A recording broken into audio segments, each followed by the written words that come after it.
Aku nggak bisa Oke, dengar udah suara Mbak. awal. Suara aku terdengar?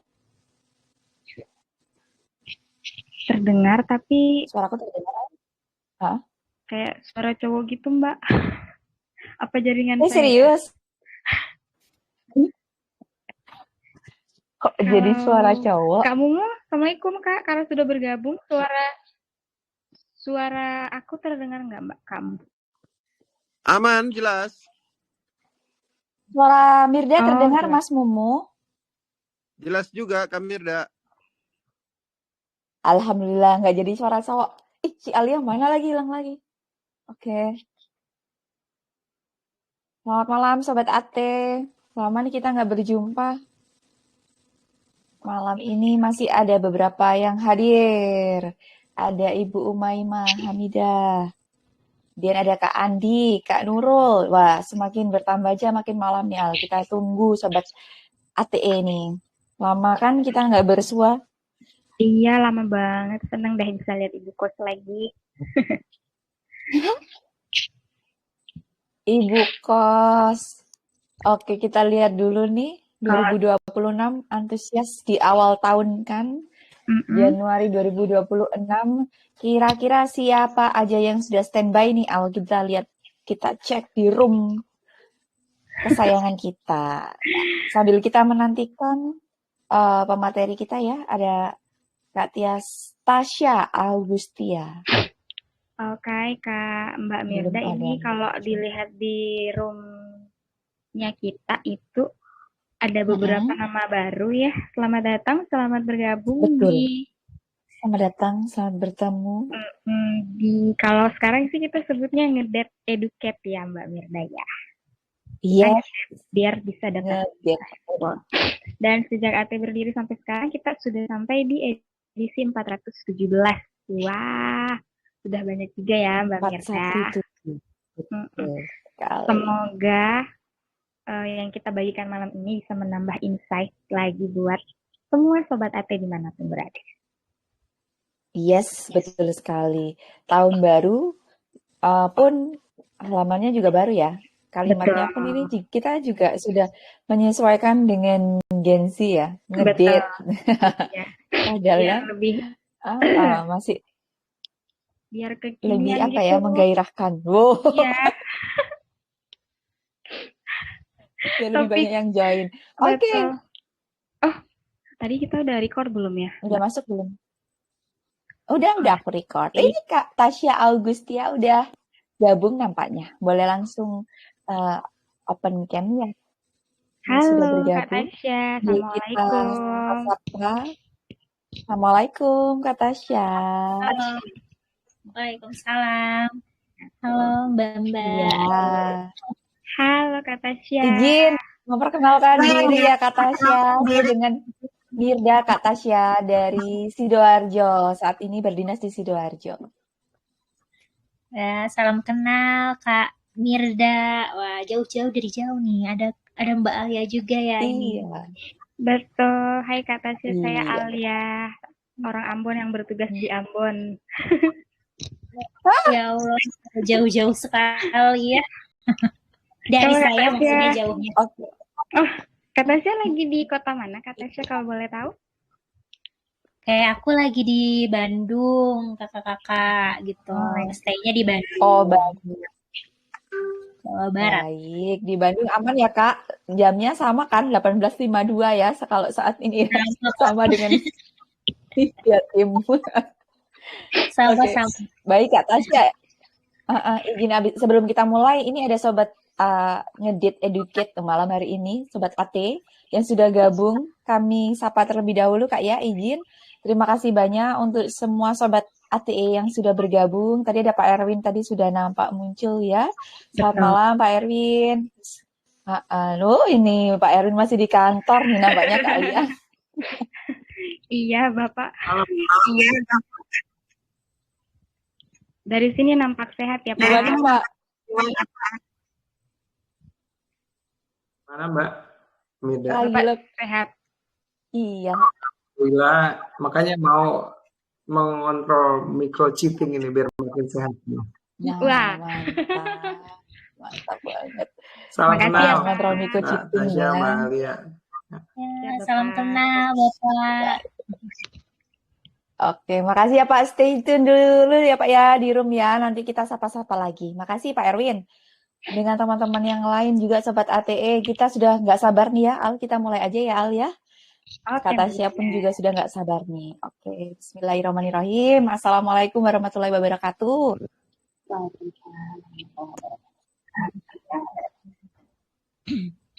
Selamat malam untuk semuanya Sobat ASDI Expert di seluruh Indonesia yang luar biasa.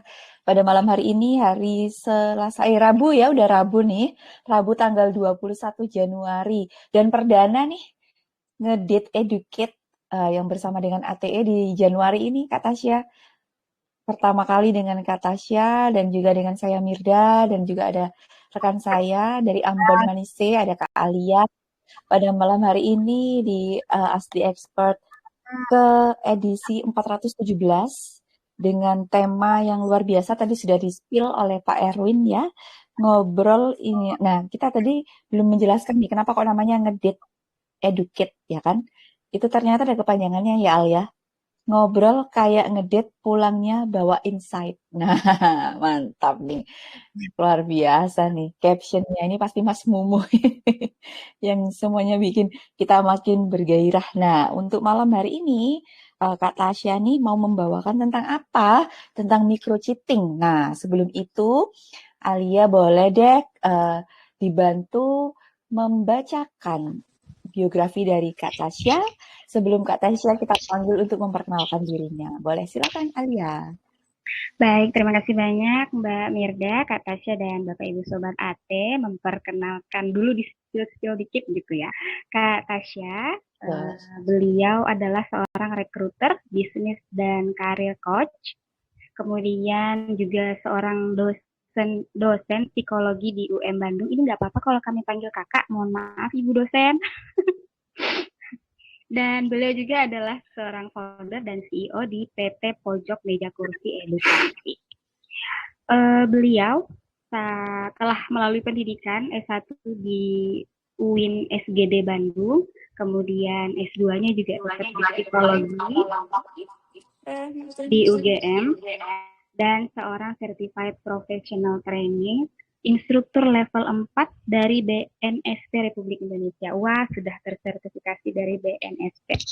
Sekian Kak Mirda. Nanti kalau misalnya mau kenal lebih dekat Kak Tasya, mungkin boleh sekalian di-share Instagramnya kali ya. Biar lebih. Oke, benar banget. Ibu dosen, mohon maaf. Dari tadi kita panggilnya kakak-kakak, izin. Punten. Saya aja kan di sini bukan dosen. Di sini kita sharing bersama. Biar kita makin akrab gitu ya Kak Tasya ya. Baik, langsung saja mungkin ya tadi sudah sedikit dibacakan Alia terkait biodata beliau. Silakan, monggo langsung Kak Tasya bisa dibantu langsung memperkenalkan diri dan juga menyapa Sobat ATE pada malam hari ini. Waktu dan media disilakan kepada Kak Tasya Agustia. Oke, suara aku aman ya kakak-kakak? Aman. Aman ya. Aman. Bismillahirrahmanirrahim. Assalamualaikum warahmatullahi wabarakatuh. Selamat malam teman-teman ATE semuanya di sini. Boleh kita rame-rame di chat gitu ya. Say hello, say hi gitu. Di sini boleh. Aku tahu nggak nih dari mana aja kira-kira. Nah, bisa di kolom chat mungkin ya sambil kita berkenalan gitu. Sebelumnya terima kasih kepada tim dari ATE gitu ya untuk kegiatan yang luar biasa. Ini juga menjadi pertama kalinya jujur aku menggunakan Telegram untuk sharing season seperti ini gitu ya di grup Telegram yang anggotanya ribuan gitu ya. Jadi cukup nervous juga nih gitu, antara nervous takutnya terkendala di teknis gitu ya, maupun juga nervous karena di hadapan teman-teman sekalian yang mungkin ini juga pertama kali kita berkenalan gitu ya, seperti yang tadi sudah dikenalkan oleh kakak-kakak Kak Mirda dan juga Kak Alia. Izinkan saya untuk memperkenalkan diri kembali ya, teman-teman semuanya di sini. Teman-teman ya, kita panggilnya gitu ya. Kita di sini semuanya setara ya, kita teman-teman, di mana meskipun di sini saya yang sharing gitu, tapi bukan berarti saya itu lebih tahu, lebih paham, lebih berpengalaman, bukan berarti seperti itu. Hanya saja mungkin di sini giliran saya gitu ya untuk berbicara dari POV psikologi gitu ya. Gitu. Jadi disclaimer teman-teman semuanya, di sini bukan saya yang paling tahu. Jadi kalau teman-teman di sini nanti mau sharing gitu ya dan merasa kayaknya perlu nambahin atau mau berbagi perspektif gitu ya, itu boleh banget di ruang ini gitu ya. Jadi ini ibaratkan ruang aman untuk kita saling sharing aja seperti itu ya teman-teman gitu. Sebelumnya terima kasih sudah mengajak saya untuk berkenalan dan juga untuk sharing di sini. Jadi perkenalkan lagi, nama saya Tasya Augustia. Biasa dipanggilnya Kak Tasya, Mbak Tasya gitu ya. Karena masih belum menjadi ibu gitu ya, artinya masih muda gitu ya, masih teteh-teteh. Kayak kalau di Bandung dipanggilnya teteh gitu ya. Masih teteh-teteh gitu, jadi santai aja. Saya masih, meskipun dosen mungkin ya jarang juga dipanggil ibu gitu, jadi itu seringnya dipanggil teteh, jadi santai aja gitu. Lalu kalau asal, saya asalnya itu dari Sukabumi gitu ya. Nah tapi kuliah sampai mungkin sekarang bekerja itu di Bandung gitu. Jadi mungkin di sini kalau ada akang teteh dari Bandung juga ya, bisa nih kita berkoneksi juga secara langsung mungkin ya, seperti itu gitu. Nah, mungkin segitu aja perkenalannya, tadi sudah cukup dikenalkan oleh Kak Mirda dan juga Kak Alia gitu. Nah sekarang kita masuk ke pembahasan gitu ya. Pembahasan ini tuh kalau bisa dibilang hal yang sangat menarik gitu ya, karena bukan hanya di setting tempat kerja gitu. Isu yang akan kita bawakan pada malam hari ini tuh bisa dibilang isu yang general juga gitu ya, yang menjadi momok menakutkan gitu ya untuk semua relasi, baik mungkin relasi belum nikah ataupun sudah menikah gitu ya, dan bahkan marriage is scary, jadi bahan-bahan seperti itu gitu ya, namanya berawal dari sini gitu. Sebelum lebih jauh, mungkin bisa di next slide. Ada beberapa pernyataan nih yang aku sediakan gitu teman-teman. Boleh Kak di scroll ke slide 3. Nah, siapa ya? Nah, ini slide ketiga ya. Nah, di layar nih kakak-kakak di sini bisa dilihat ya, teman-teman. Di sini ada beberapa pernyataan, kurang lebih ada 14 pernyataan gitu ya. Dimana kita perlu mengkategorikan nih yang mana yang green flag sama yang mana yang red flag gitu. Nah ini konteksnya antara laki-laki dan perempuan yang sudah punya pasangan ya teman-teman gitu. Jadi bukan sesama, maksudnya bukan antar teman gitu ya, tapi laki-laki dan perempuan yang sudah punya pasangan, bukan yang jomblo ya. Kalau yang jomblo bayangannya yang sudah punya pasangan gitu. Nah ini yang pertama ada pernyataan chat dengan rekan kerja sampai pukul 23.30 nih. Boleh nih teman-teman pada komen di live chatnya mungkin ya. Nah kalau ini termasuknya red flag atau green flag nih, atau Kak Mirda sama Kak Alia bisa dijawab juga nih, kira-kira chat dengan rekan kerja sampai pukul 23.30 ini kira-kira masuk kategori green atau red? Boleh dikasih bendera atau ada emoticon. Merah lah ya pasti merah ini banget. Red ya. Red, wah heboh nih red. 23.30 katanya ya. Nah, lalu yang kedua nih, wah di sini banyak yang jawab red. Ada yang jawab green gak nih? Gak ada ya kayaknya nih di live chat. Nah, lalu ada yang kedua, saling berkirim video reels inside jokes dengan rekan kerja lawan jenis. Itu red atau green? Red flag dong katanya ya. Nah, ini kadang kita tuh nggak sadar ya gitu. ini videonya lucu nih, kayaknya tiba-tiba pas ngirim video lucu tuh ingetnya si A gitu ya. Nih, si A ini lawan jenis nih gitu ya. Terus kita kirim, kita punya inside joke sendiri gitu ya dengan VT atau video reels yang kita kirimkan gitu kan. Nah, red flag di sini gitu. Terus juga mengikuti pelatihan bersama dengan seluruh tim kerja. Nah, kalau ini gimana nih? Nah, jadi ada pelatihan yang diikuti oleh seluruh tim kerja. Kalau itu termasuk ke dalam red atau green. Green. Green ya, Kamerdal ya. Oke, green ya. Nah, tuh ada yang ngasih ini ya, kotak hijau nih, boleh menggunakan emot kotak hijau. Nih, kalau ini masih green karena diikutinya oleh seluruh tim kerja gitu ya. Jadi nggak berdua aja gitu. Berbeda halnya sama meeting di luar kantor saat jam kerja bersama makan di luar kantor, di luar jam kerja berdua gitu ya. Nah, itu mungkin beda lagi ya ceritanya, itu settingnya nggak sama seluruh tim, itu berdua aja. Jadi itu raid gitu ya mungkin di sini. Terus ada lagi nih, punya panggilan khusus, say, my dear, babe, itu red atau green? Red. Red lah pasti ini Kak.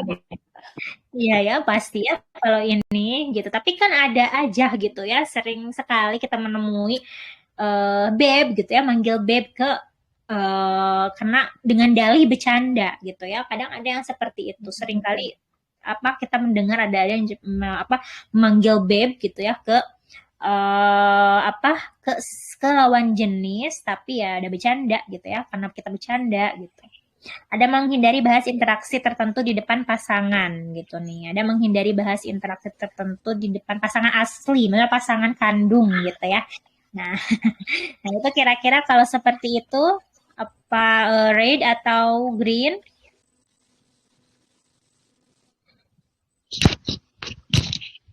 Kita bisa bahas satu persatu. Kira-kira apa nih? Kalau menghindari bahas interaksi tertentu di depan pasangan kandung ya, pasangan kandung. Red. Bahas si red ya. Ini gak mau ceritain si A atau si B gitu. Terus ada juga interaksi tugas teknis hanya selama jam kerja dan di ruang kerja. Kalau ini green ya gitu. Terus ada sesi brainstorming, setidaknya ada 3 orang di dalamnya, itu masih green. Terus ada lagi memberi hadiah kepada seluruh rekan kerja di divisi. Kalau ngasih hadiah gimana? Green. Green karena semuanya dapet. Beri apresiasi karena berhasil bekerja sesuai target. Green. Ya.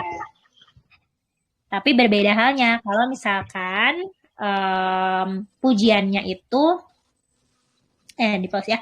Pujiannya itu sifatnya bukan ke dalam pekerjaan gitu ya, tapi ke kamu hebat nih, kamu bukan dari keterampilan dia bekerja, tapi misalnya wah kamu keren banget hari ini pakai baju yang match banget gitu ya sama warna kulit kamu gitu ya. Nah, ada mungkin yang sifat apresiasinya seperti itu gitu ya, mujinya gitu. Nah, itu hati-hati juga gitu ya. Jadi ada perilaku-perilaku ini ada yang green atau ada yang red flag nih gitu ya. Next, coba kita lihat dari hasil pengelompokannya tadi, benar nggak nih gitu ya, kalau hal-hal tadi itu termasuk ke dalam red atau green gitu. Next Kak.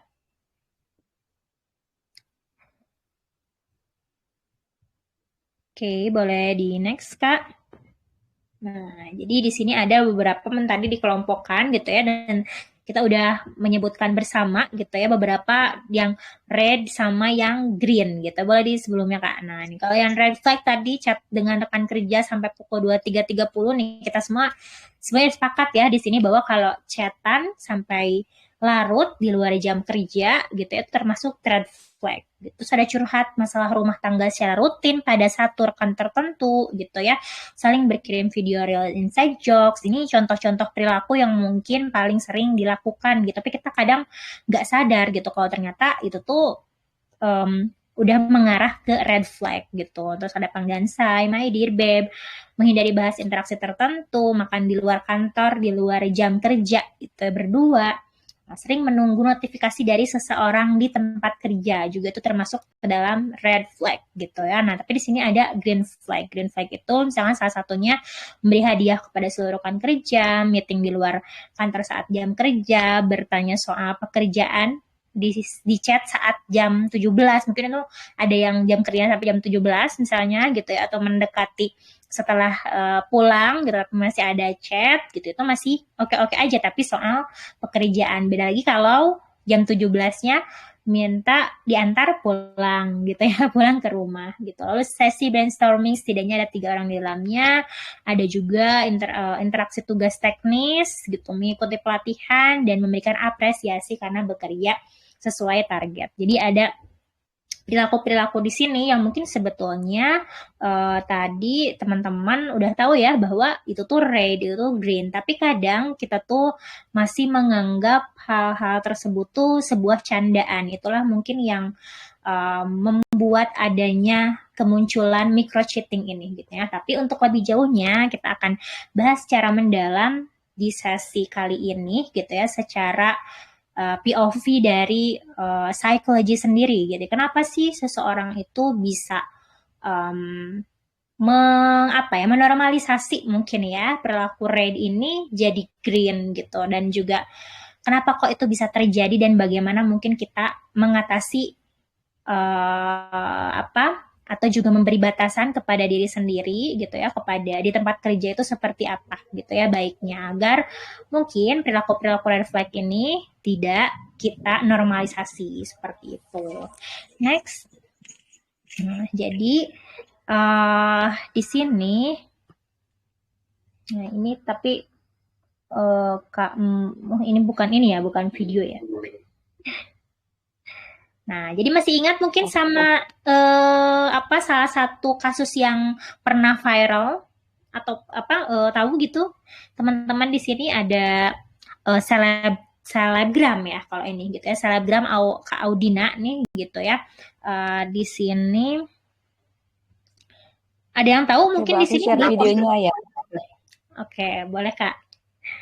Ada yang tahu kasusnya waktu itu, masih ingat? Atau justru nggak ngikutin gitu, atau ngikutin tapi ini cukup ramai saat itu ya gitu. Jadi ada selebgram yang dia mungkin brandingnya estetik gitu ya, dan dia punya pasangan gitu udah lama banget gitu, punya hubungannya gitu ya. Tapi ketika ditanya nikah sama pacar kandungnya ini, sama Audina gitu ya, ini udah lama banget pacarannya gitu tuh, nggak mau jawab gitu ya. Tapi di tempat kerjanya justru ya terjadilah mungkin cheating ini gitu ya, dari bercanda-bercanda mau nikahin lah ini itu gitu ya. Nah, ini salah satu mungkin yang sempat viral juga di TikTok, di Instagram gitu ya, salah satu wujud micro cheating yang mungkin ini sampai membuat hubungan berakhir gitu ya, karena tadi gitu, ini sama rekan kerja awalnya mungkin ya tadi suka ngonten bareng gitu ya, kalau dilihat sama rekan kerjanya gitu, ternyata ada main di belakang gitu. Nah, ini sempat ramai sih ya gitu, cuman di sini nggak ada ini ya, di situ ada slide-slide ini contoh-contoh chatnya gitu. Jadi kalau teman-teman pernah ngikutin gitu, jadi aku cukup mengikuti juga nih gitu ya, nah ini gitu. Nah, ini dia pacarnya tuh Arif. Nah, kerjanya di salah satu BUMN mungkin ya gitu, bersama dengan pasangan yang lawan micro cheatingnya ini gitu. Mungkin ini jadinya dari micro cheating ternyata dampaknya bisa membuat hubungan yang udah lama dibangun itu berakhir gitu ya. Nah, mereka mungkin salah satu contoh dari micro cheating yang sad ending gitu ya, dan berani untuk tegas mengakhiri gitu ya pasangannya, seperti itu. Nah, next boleh Kak. Nah, jadi apa itu micro cheating? Dari tadi kita mention terus gitu ya, apa itu micro cheating? Micro cheating di sini yaitu pengkhianatan kecil yang tidak kelihatan, tapi membentuk relasi kedua yang tidak pernah diakui gitu. Jadi kenapa ya tadi chat di luar jam kerja, terus kita makan berdua gitu ya. Terus juga kirim-kiriman reels doang gitu kan ya. Kenapa itu kategorinya micro cheating gitu? Di sini secara definisi gitu ya teman-teman, dinamakan micro cheating itu ketika tadi pengkhianatan kecil, mungkin dia nggak sampai jadian lagi, nggak sampai berhubungan lagi, atau misalnya nggak sampai mutusin pacarnya lama, atau juga dia nggak sampai menikah gitu ya dengan si lawan mainnya di tempat kerja ini gitu. Tapi tadi dari hal-hal kecil yang sebenarnya dia tuh samar antara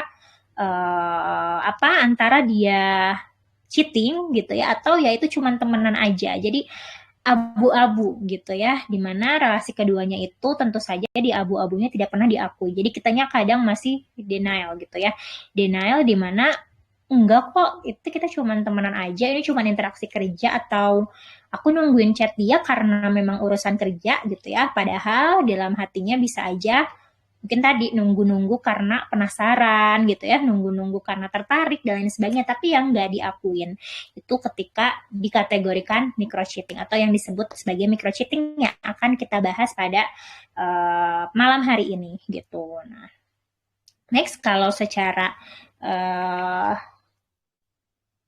teori psikologi ini apa nih gitu kira-kira gitu. Jadi di sini menurut teori psikologi ini ada beberapa tokoh-tokoh gitu. Nah, kita berkenalan gitu ya dengan secara teoritisnya, kira-kira micro cheating tuh kalau menurut teori psikologi itu dipelajari nggak sih gitu. Nah, ini di psikologi micro cheating itu, kategori micro cheating itu perilaku kecil. Jadi bukan hal-hal besar ya, seperti namanya mikro gitu. Ini tuh perilaku-perilaku kecil yang sifatnya ambigu, tampaknya tidak signifikan, yang menunjukkan ketertarikan emosional atau komitmen tersembunyi pada orang lain selain pasangan. Nah, jadi ini terjadi pada yang sudah punya pasangan. Mungkin kalau yang belum punya pasangan, yaitu mungkin masa penjajakan ya gitu, PDKT gitu. Tapi kan berbeda ketika kita sudah punya pasangan, perilaku-perilaku kecil tadi, ambigu tadi gitu ya, itu bisa mencoreng komitmen gitu ya.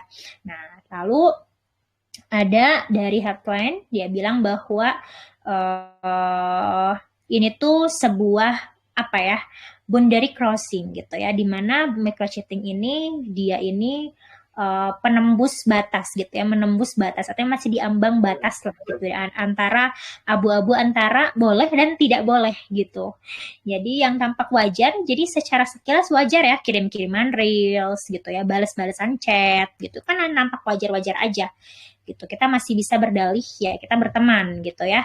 Nah, tapi tentu saja di luar itu secara tidak diakui tadi itu memenuhi fungsi emosional di luar hubungan yang legitim. Jadi itu bikin kita senang, bikin kita happy, bikin kita berbunga-bunga gitu. Berbunga-bunganya bukan sama pasangan tapi sama orang lain gitu ya di tempat kerja. Nah, itu dikategorikan micro cheating gitu. Jadi kalau kita balas-balasan chat tapi mungkin enggak intensi untuk ketertarikan emosional gitu ya, dan masih seputar kerjaan, mungkin itu masih kategorikan green tadi ya gitu. Tapi kalau sudah kita merasa happy, senang nunggu-nunggu gitu, perasaan kita, nah mungkin itu sudah dikategorikan melampaui batas atau boundary crossing gitu ya, di sini disebutnya. Next. Lalu di sini oh ya.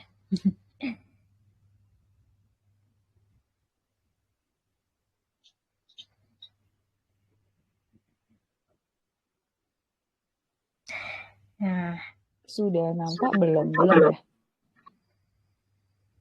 Belum, Kak.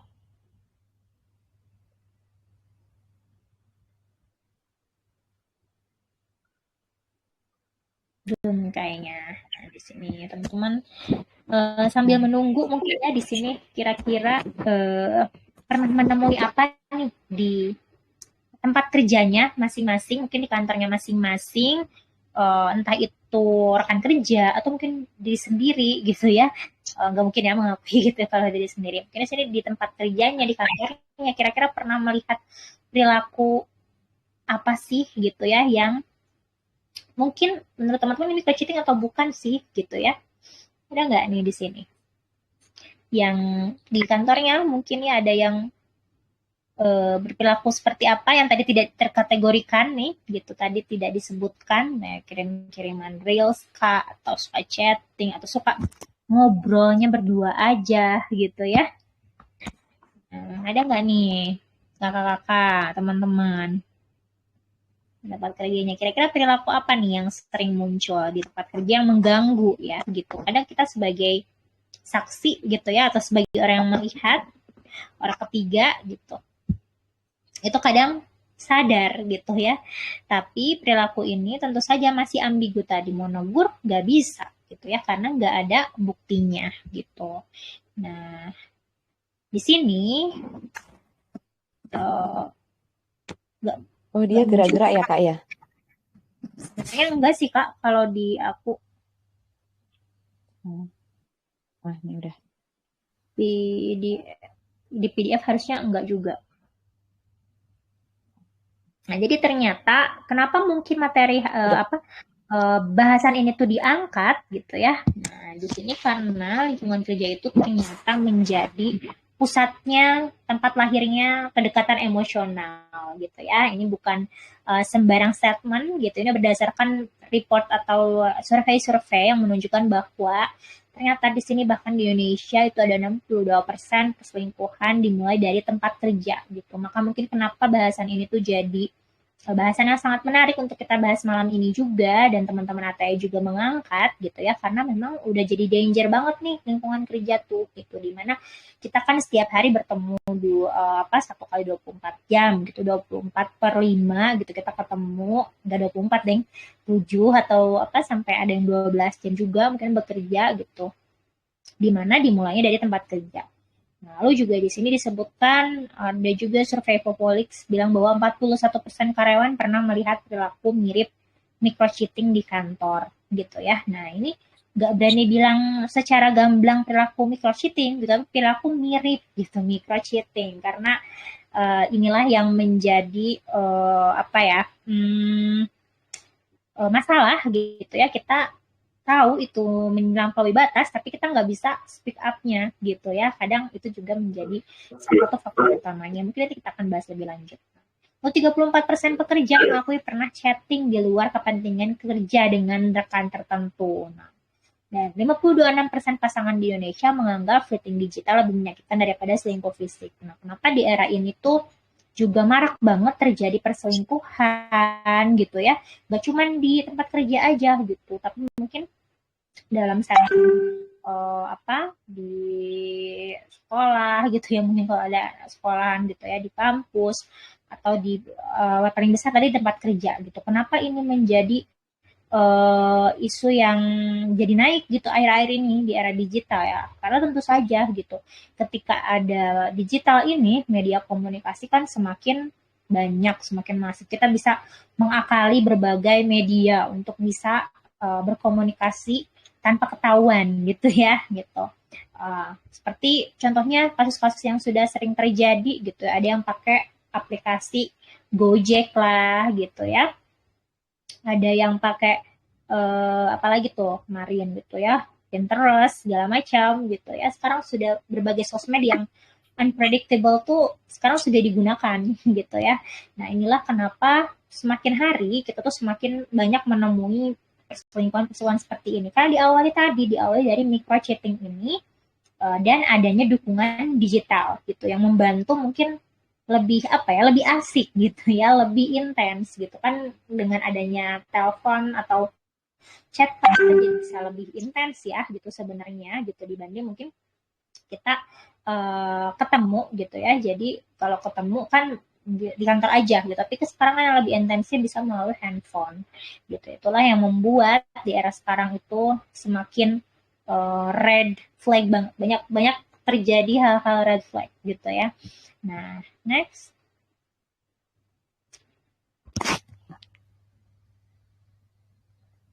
Lalu sebenarnya apa bahaya dari microcheating gitu ya? Nah, di sini bahaya microcheating itu kurang lebih saya mengkategorikan ada 5 gitu ya. Sebenarnya bahayanya mungkin lebih besar gitu. Cuman di sini pertama, emotional carry over. Microcheating memicu emotional spill over ke rumah dan pekerjaan gitu. Jadi kenapa microcheating ini harus dicegah gitu? Tentunya di sini salah satunya emotional carry over. Maksudnya adalah kita mencampur adukan apa yang terjadi di rumah dengan di pekerjaan gitu. Misalnya gitu ya, ketika kita lagi intens-intensnya sama seseorang di tempat kerja gitu ya, lalu pas ke rumah itu kan bertemu dengan anak, istri, atau mungkin juga anak suami gitu.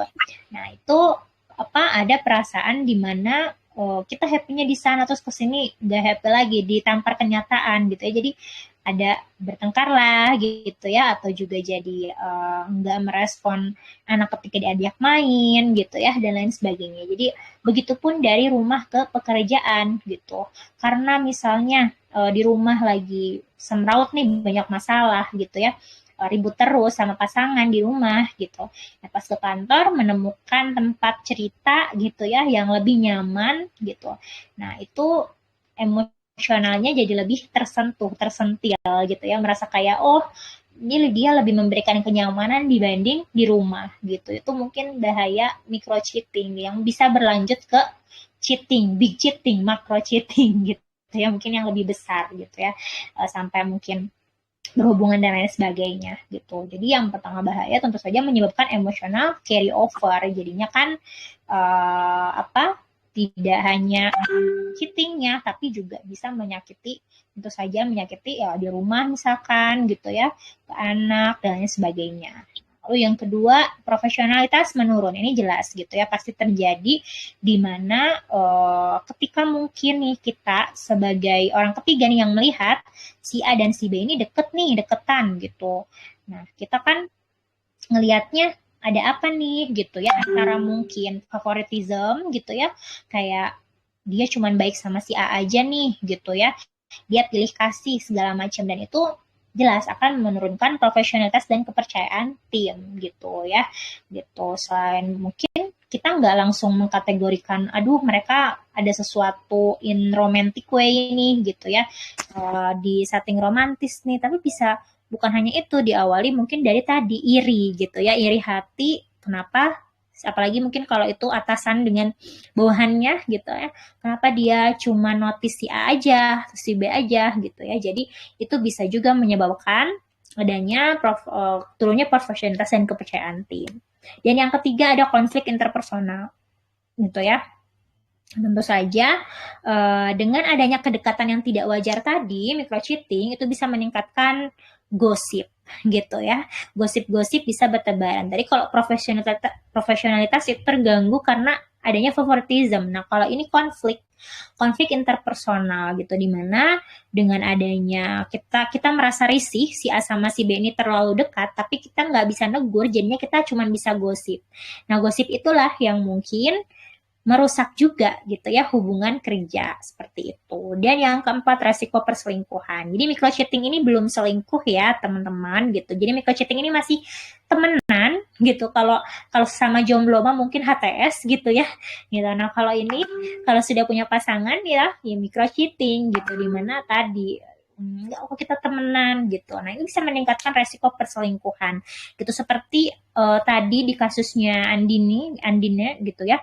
Di selebgram itu awalnya kan mungkin mereka sering bertemu karena sering ngonten bareng nih gitu ya, di tempat kerja itu sering rapat bareng gitu ya, ngobrolin ya yang seru-seru lah gitu, lalu ya berlanjut jadi perselingkuhan gitu ya, ngomongin pernikahan sama selingkuhannya dan sebagainya kan. Hal-hal tersebut jika dibiarkan, microcheating jika dibiarkan, bahaya terbesar adalah perselingkuhan gitu ya. Nah, jadi microcheating ini sebagai prediktor dari perselingkuhan tersebut. Dan yang kelima tentu saja merusak reputasi gitu. Rusaknya reputasi profesional terutama pada posisi atasan dan bawahan, seperti tadi ceritanya kalau misalkan tadi ada unsur favoritism gitu ya. Kalau sudah ketahuan nih mereka ternyata bukan sekedar pilih kasih aja, atasan tuh suka sama kerjanya si B gitu ya, tapi juga sukain romantic way gitu ya. Jadi itu bisa merusak reputasi, jelas reputasi antara kita sebagai karyawan, apalagi mungkin kalau level kita sudah di atas gitu ya, dengan perusahaan juga kalau sampai mungkin viral gitu ya. Seperti kan sekarang kasus-kasus sekarang kalau yang namanya cheating, perselingkuhan, micro cheating atau macro cheating itu dibawanya ke sosmed gitu kan ya. Apalagi kalau ke sana itu bisa merusak citra perusahaan gitu ya. Jadi banyak yang kita pertaruhkan gitu ketika kita melakukan micro cheating ini. Selain hubungan pribadi juga perusahaan kita dan hubungan kerja kita tentunya gitu. Nah, di sini ada tanda-tanda. Jadi sebelum kita mencegah, tentunya kita harus tahu tanda-tandanya gitu ya. Nah, tanda-tandanya di sini berdasarkan survei-survei ya tentunya tadi yang sudah kita kategorikan bersama juga di awal, intermezzo dikit gitu ya, beberapa perilaku. Nah, di sini kurang lebih ada 6 secara garis besar gitu ya. Nah, kamu menunggu pesan dari satu rekan tertentu gitu ya. Nah, menunggu pesannya ini bukan karena memang cemas nih, ini apa nih next project harus kayak gimana, atau projectnya ini berhasil atau tidak, projectnya tuh berjalan baik atau tidak, bukan mencemaskan itu, tapi justru tadi rasa penasaran, apa nih jawaban dia gitu ya, dia lagi apa nih gitu ya. Nah, mungkin itu yang dimaksud menunggu pesan ini gitu ya, menunggu pesan dari satu rekan tertentu yang lawan jenis mungkin ya gitu. Lalu kamu menyembunyikan interaksi dari pasangan gitu. Interaksi di sini ya tadi ketika misalkan pasangan kita itu bertanya, ini si A, kamu temenan sama si A ya? Nah, dia nggak mau bahas, kita nggak mau bahas gitu ya. Itu udah kategori termasuknya micro cheating gitu. Kamu merasa ada chemistry halus gitu ya. Jadi kayak wah hari ini kita pakai bajunya match nih, sama-sama kuning gitu ya, jangan-jangan kita ada chemistry nih gitu ya, terus ya diceng-cengin lah segala macam gitu ya, yang menyebabkan merasa kayak bener juga ya ada chemistry di antara kita gitu. Nah, itu tanda-tandanya sudah masuk ke dalam micro cheating gitu. Lalu yang keempat, kamu curhat pribadi tanpa alasan kerja gitu ya. Kadang kan kita tuh kalau di tempat kerja tuh nggak sadar oversharing gitu ya, nggak cuman mungkin ngegosipin orang tapi juga tiba-tiba curhat pribadi gitu ya, curhat tentang pasangan, apalagi anak di rumah segala macam, segala diceritain misalkan ya. Nah, itu tapi ke satu orang aja gitu ya, kalau jenis gitu. Sementara mungkin tadi nggak ada bahas kerja sama sekali misalnya. Lalu kamu merasa bersalah, kelima kamu merasa bersalah tapi tetap lanjut gitu. Maksudnya gimana? Jadi ada perasaan di mana kita tuh sebenarnya sadar ini sudah melampaui batas. Kayak misalnya kita merasa seneng nih dapat chat dia, dapat emot love dari dia nih gitu ya, dari seseorang gitu ya. Nah, tapi kita tahu kita punya pasangan, itu kan kadang muncul juga rasa bersalah gitu, tapi tetap lanjut.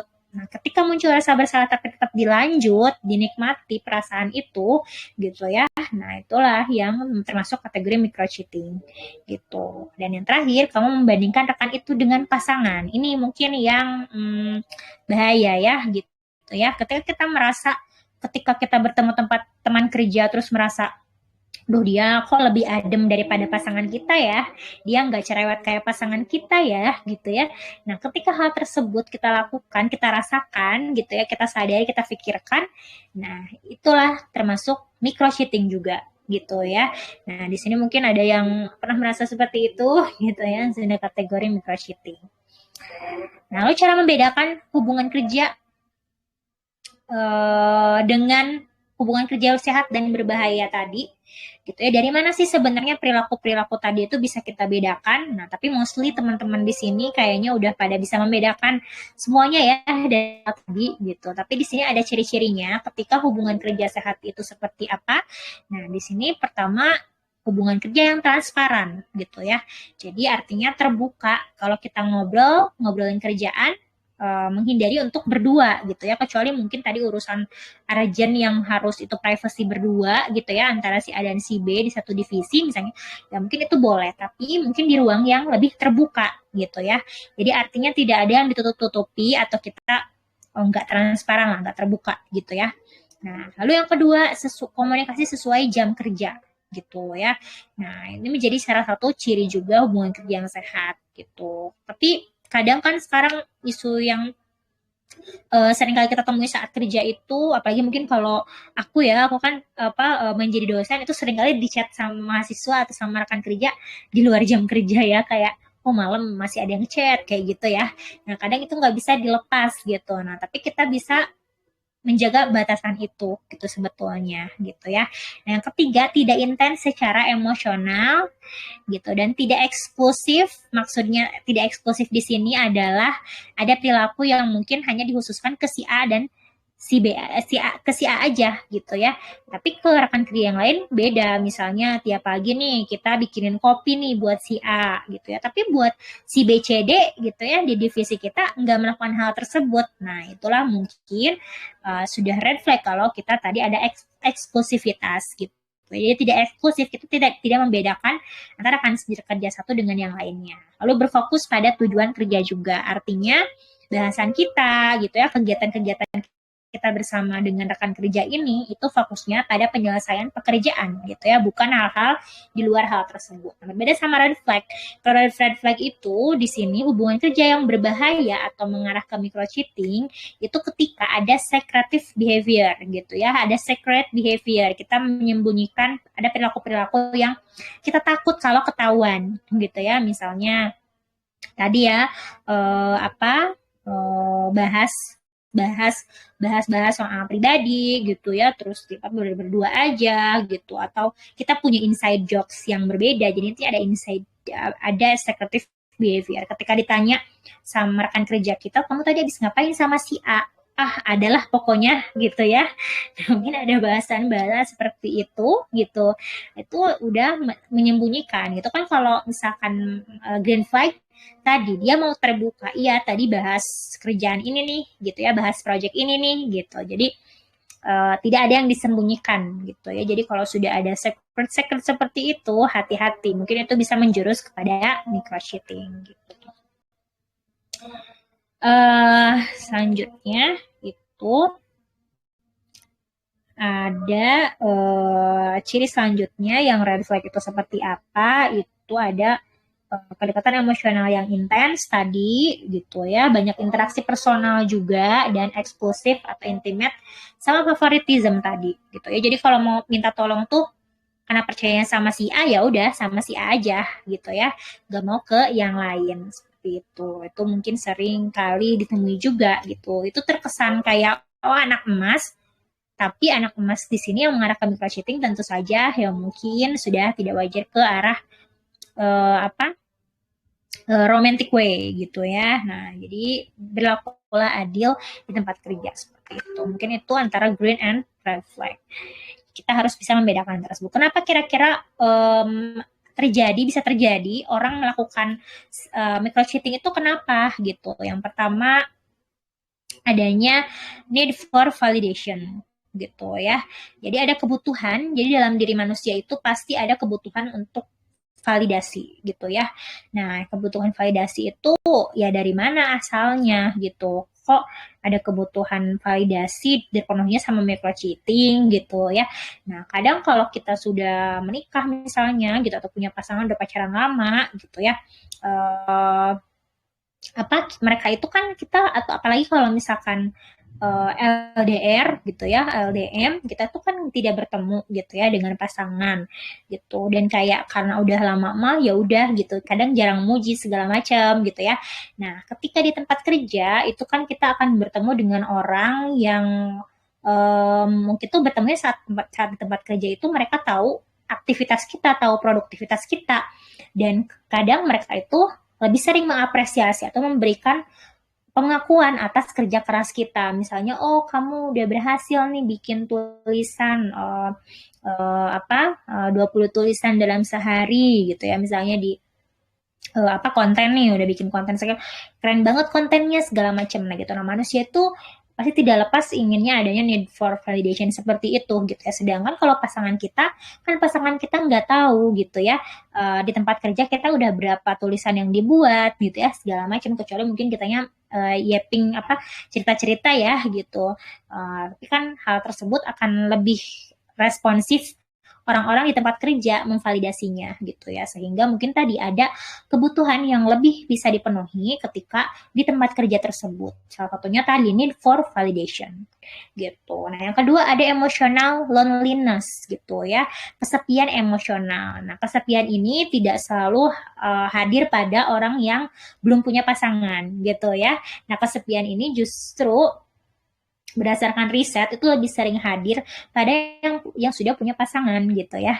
Nah, ketika kebutuhannya tidak terpenuhi, gitu, kebutuhan emosionalnya tidak terpenuhi. Nah, biasanya kan kalau udah punya hubungan lama atau juga ya ketemunya saat istirahat aja atau saat weekend gitu ya, tentu saja kebutuhan emosional ini lebih terpenuhnya ketika di tempat kerja, misalnya kita bertemu orang lain, kita ditemani orang lain dan lain sebagainya. Itu juga salah satu penyebab kenapa orang tuh lebih senang melakukan microchatting ini gitu ya. Nah, yang ketiga ini yang menarik gitu ya, ada dopamine reward dari flirting kecil gitu. Nah, manusia itu ada hormon dopaminnya kan gitu, dan itu tuh hormon dopamin ini berkontribusi dalam pembentukan kebahagiaan gitu ya dalam diri kita. Happy, ada kupu-kupu di perut gitu ya. Nah, hal-hal tersebut tuh nggak bisa didapetin kadang ketika kita udah ada di hubungan gitu ya, udah lama misalnya gitu ya dengan pasangan kita, pasangan kandung kita ini, dengan pasangan suami atau istri kita, atau juga dengan pacar kita misalnya gitu. Nah, dopamine reward ini kadang jarang didapat gitu ya, karena tadi kalau udah lama ya udah dipuji juga kayak ya udah gitu ya, dipuji aja gitu. Tapi ketika kita tadi masa penjajakan ini gitu ya, dengan adanya flirting kecil, itu dopamine reward kita jadi semakin meningkat gitu. Nah, inilah yang membuat kenapa microchatting ini jadi bikin ketagihan juga, karena ada kontribusi dopamine reward dari flirting kecil gitu. Makanya kenapa masa PDKT itu biasanya suka dibilang ya ada kupu-kupu di perut gitu ya, berasa happy banget, berbunga-bunga banget gitu, karena tadi flirting kecil itu menjadi sumber dopamin reward, kita merasa di reward gitu ya dengan hal kecil tadi. Nah, lalu adanya kesempatan, ada kesempatan dalam kesempitan gitu ya. Nah, kesempatan ini mungkin salah satu case-nya, opportunity behavior ini salah satu case-nya adalah ketika kita di tempat kerja, kadang kita tuh suka dicie-ciein sama rekan kerja. Nah, kenapa marak banget terjadi sekarang microcheating gitu ya?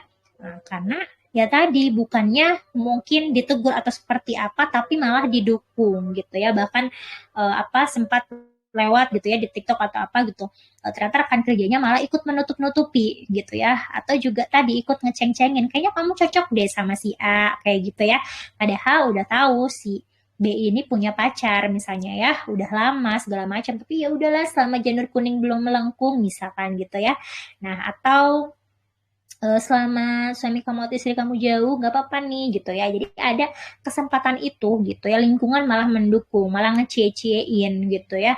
Nah, ngecie-ciein di tempat kerja ini ternyata tidak hanya pada yang sesama jomblo gitu ya, tapi juga kepada yang punya pasangan itu juga sering terjadi gitu ya. Jadi inilah adanya kesempatan menjadi salah satu alasan kenapa orang melakukannya. Lalu adanya ambiguous boundary gitu ya.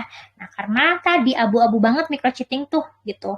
Itulah yang membuat orang saksi mata pun gitu ya, itu pun ragu untuk menegur atau mau melaporkannya gitu ya, atau mau menyetopnya tuh ragu karena ini ambigu. Sebenarnya mereka temenan sih, biasa aja sih, cuman kok deket. Tapi kalau deket, tapi mereka juga nggak ada bukti valid gitu ya, yang deket banget ya, kan masih mikro ya, masih sekedar chat-chat doang, flirting kecil gitu ya, ketemu berdua doang segala macam, bukan yang sampai menjalin hubungan in relationship resmi kayak gitu. Itulah yang mungkin membuat lingkungan itu juga nggak bisa menahan gitu ya, karena ada ambiguous boundary ini. Seperti itu. Mungkin itu secara psikologis kenapa nih ada dorongan gitu ya untuk hal tersebut gitu. Nah, dampaknya gitu ya. Nah, dampaknya tentu saja ini menyerang kepada 4 lini gitu ya. Lini di sisi individunya gitu.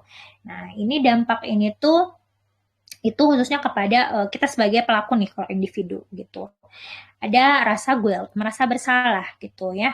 Jadi seperti yang tadi dibilang, microcheating ini sebetulnya bukan yang sengaja pengen ngeniatin banget pengen punya yang lain gitu, enggak, tapi ya tadi berawal dari ketidaksengajaan sehingga muncul kesadaran. Ketika sadar itu merasa bersalah tapi tetap lanjut gitu ya. Nah, tetap sadar nih, ketika sadar itulah mungkin rasa bersalah itu muncul gitu ya. Lalu ada turun performansi juga gitu ya, performance kita menurun juga karena ada tadi ketidakprofesionalan, dan juga teman-teman kita mungkin ya tadi mulai tidak trust kepada kita. Lalu dari keluarga tentu saja konflik relasi gitu ya, tidak saling percaya gitu. Di timnya nih, di divisi misalnya gitu ya, antar teman kita di rekan kerja tentu saja ada dampaknya juga, ada gosip, ada drama, atau turunnya kolaborasi juga gitu ya. Nah, di sisi organisasi tadi sudah kita sedikit gitu ya tentang reputasi. Reputasinya tidak hanya diri tapi juga perusahaan, dan ada resiko pelanggaran etik juga karena pasti setiap perusahaan punya aturan ya soal hal tersebut gitu. Nah, next. Selanjutnya, bagaimana solusi untuk pelaku gitu ya di sini selaku sebagai POV dari berbagai lini nih gitu, karena sebetulnya topik ini diangkat bukan hanya untuk pelaku, karena kan kita juga nggak semuanya menyadari hal tersebut atau kita juga nggak melakukannya kan, pasti di sini sebagian besar juga ya bukan pelaku gitu ya, karena ya kalau pelaku kadang ya karena bahasanya relate nih jadi nggak mau ikutan gitu ya. Jadi saya yakin sepertinya teman-teman di sini juga bukan pelaku ya gitu. Nah, jadi apa yang POV mana saja gitu yang bisa kita pakai untuk membahas ini, jadi tidak hanya pelaku tapi ini juga bisa kita menjadi bahan kajian untuk kita sebagai rekan, sebagai atasan, atau juga sebagai pemilik perusahaan, atau juga sebagai direksi atau CEO ya di sini gitu. Nah, pertama dari sisi pelaku gitu ya, sadari batas, kurangi intensitas, dan stop secretive behavior, alihkan energimu ke kerjaan gitu ya. Tadi kan sudah tahu apa nih penyebabnya gitu ya. Nah, karena ada ambiguous boundaries, sehingga kita perlu menyadari batasan sampai mana nih kalau chattingan kita batasi nih di jam kerja aja gitu ya. Intensitas kalau terlalu sering nih kerja barengnya, kita selingi sama kerja bareng sama rekan kerja yang lain lah gitu ya. Atau juga mungkin cepet-cepet nih kerjanya supaya nggak terlalu intens gitu ya. Lalu stop secretive behavior, terbukalah gitu ya, transparan, dan alihkan energi ke kerjaan aja gitu. Nah, tapi kalau kita sebagai rekannya nih, sebagai rekan kerja yang melihat di tim kita tuh ada yang seperti itu nih gitu ya, ada yang suka berdua nih bareng terus, sementara mereka udah punya pasangan nih di luar ini gitu ya. Nah, kita bisa membantu dengan tetapkan batas sopan gitu ya, hindari obrolan yang memfasilitasi kayak misalnya tadi ya, kamu kok sama dia kayaknya cocok deh gitu ya, kok kamu sama dia kayaknya sama-sama suka novel tentang self development nih, kayaknya ini nih bisa nih kalian bareng gitu ya ke toko buku nanti, kan itu mungkin obrolannya memfasilitasi ya gitu. Jadi sebagai rekan coba kita sama-sama mencegah gitu ya adanya microcheating ini. Nah, lalu kalau misalkan tadi kita tahu ada yang melakukan microcheating tersebut, atau kayaknya mencurigakan nih si A sama si B.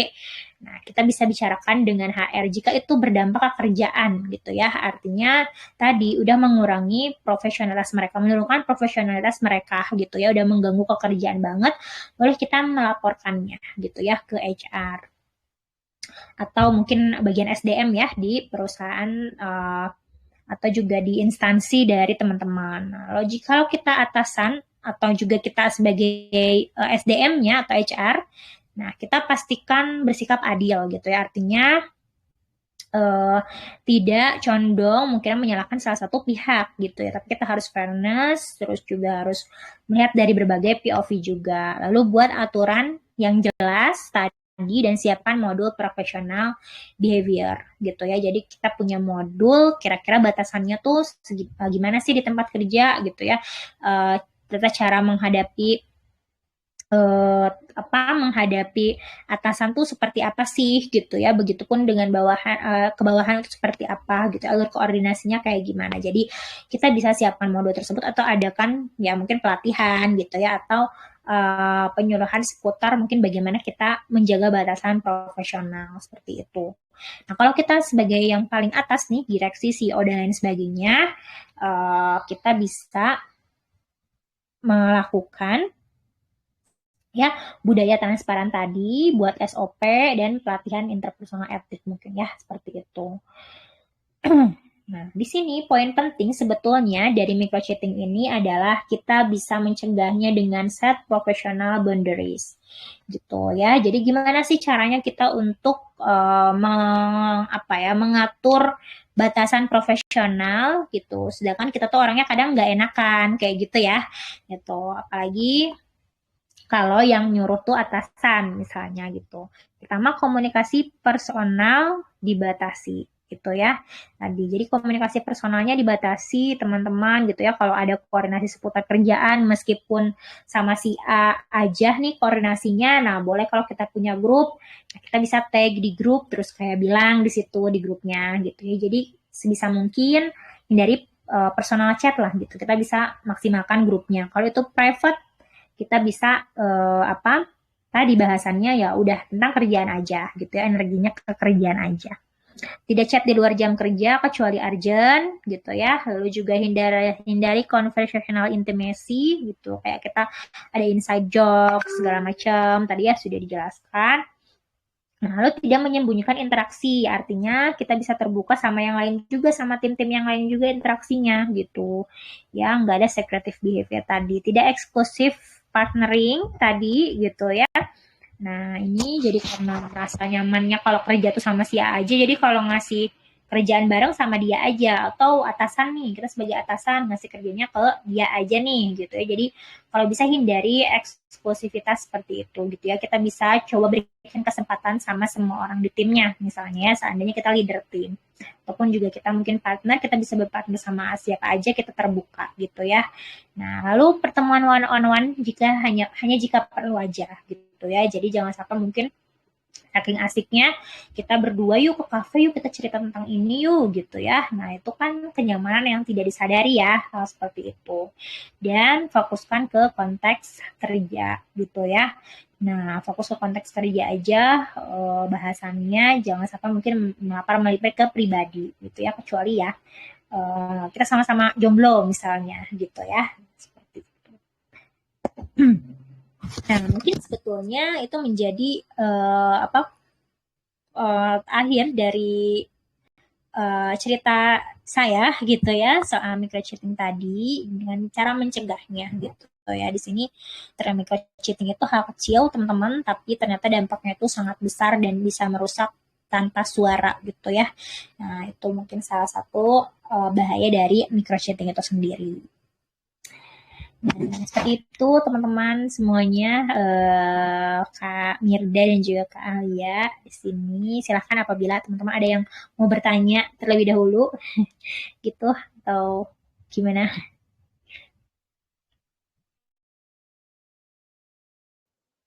Baik, Kak Tasya, luar biasa untuk materinya.